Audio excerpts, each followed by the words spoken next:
मैं पंडित ब्रजभूषण शर्मा आप लोग के सामने एक बार फिर आप लोग के सहयोग और स्नेह को देखते हुए मेरा मन दिल दिल गदगद है कि आप मेरा परिवार डे बाय डे बढ़ता जा रहा है, मेरे व्यू बढ़ते जा रहे हैं, मेरे सब्सक्राइबर बढ़ते जा रहे हैं और आपका सहयोग है। जो सब्सक्राइब जिसको मेरी विधा पे या मेरे ज्ञान को अच्छा लगे वो सब्सक्राइब करे और जिसको ना अच्छा लगे ना करे। क्योंकि कहने से कोई काम नहीं होता, ये तो सबके अपने मन के मानना। जिसको देना नहीं आता उसे कुछ मिलता भी नहीं और जिसको मिलता है वो देने में कहीं चूकता भी नहीं। एक बात का ध्यान रखना। मैं लाइव सेशन पे एस्ट्रो टॉक पे भी आता हूँ और 8-8 9-9 हजार लोग मुझे देखते हैं और मैं कुंडलियों को सिखाता हूँ ज्योतिष कैसे सीखो।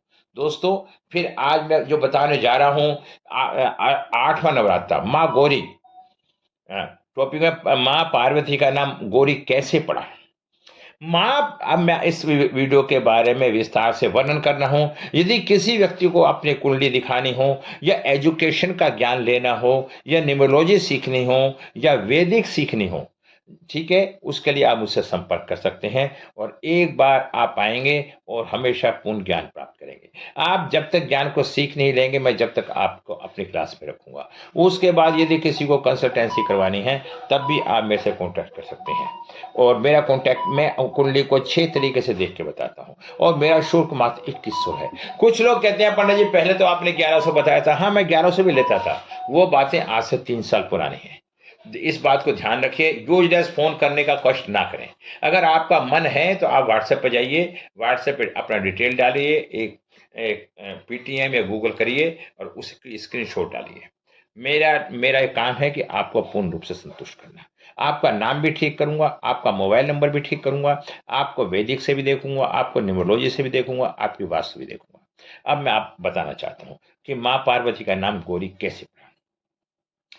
मां पार्वती ने भगवान शिव को पाने के लिए कठोर तपस्या की थी। हाँ, हजारों वर्षों चली। इस कठोर तपस्या के फलस्वरूप मां पार्वती ने भगवान शिव को पा लिया और तप के प्रभाव से वो खुद सांवली हो गई। अ, एक दिन भगवान शिव ने मजाक में एक शिव जी ने मां पार्वती को काली कह दिया। मां पार्वती को ये बात इतनी बुरी लगी कि उन्होंने कैलाश पर्वत को ही त्याग दिया और वहां से उन्होंने प्रस्थान कर दिया और वन गमन के लिए वन में जाकर उन्होंने घोर तपस्या की। उनकी कठिन तपस्या के दौरान वहां एक भूखा शेर तपस्या के दौरान एक भूखा शेर भक्षण करने के लिए इरादे से आ गया। लेकिन तपस्या में लीन मां पार्वती को देखकर एक मतलब 100% चमत्कारी रूप से वहीं रुक गया। वो मां पार्वती के तप के आगे शेर आगे नहीं बढ़ पाया और वो वहीं बैठ गया, सामने बैठ गया। उन्होंने निहारता रहा। मां पार्वती ने तो हठ ले ली थी कि वो जब तक नहीं उठेंगी, जब तक भगवान शिव उनसे प्रसन्न होकर उन्हें गौरी होने का वरदान नहीं देंगे और गौरी रहेंगे, तब तक तप करते रहेंगे। उन्होंने शेर को भूखा प्यासा उनके सामने वर्षों तक बैठा रहा।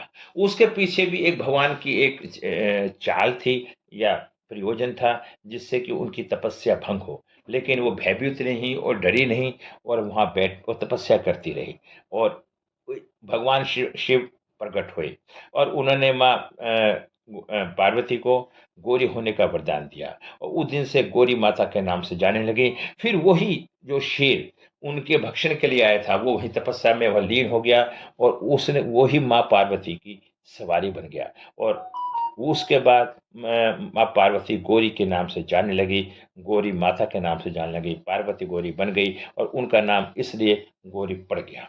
दोस्तों, मेरा कहने का मात्र उद्देश्य यही है कि किसी भी चीज की डिप में जाओ, जब तक आप अपना भला नहीं करेंगे, अपने को नहीं सुधारेंगे, आपका भला नहीं हो सकता। ये संसार है और संसार ऐसे ही चलता रहेगा। मेरा आप लोगों से फिर एक बार हाथ जोड़ कर निवेदन है, अगर आपको अच्छा लगे मेरे चैनल को लाइक करें, सब्सक्राइब करें और किसी को कुंडली दिखवानी है तो मुझसे संपर्क करें। नमस्कार।